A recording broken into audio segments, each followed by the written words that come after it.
अरे भैया बहुत विकट बारिश होती समय मारे बारिश के मारे तान तलैया सब भर गए आएंगे कहूँ जगह ना रही गई खाली ऐसे समझ लो रोड में पहले लोग खटिया डाले लेटो तो संजा और मच्छर खाए जाते बहुत ज्यादा।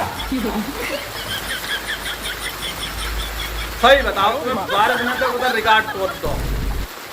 देखिए भैया आज समझ लो इस समय पंखा कहते हैं एसी की सी हवा देता है। अब गर्मी में जय पंखा आ गई फेंकत हते आ गई और अब जय पंखा जमा लूं तो एसी चंद रात भर में जड़ा जाता है ठंडा जा पूरी रात पंखा के हवा में लेटे। सही बताओ।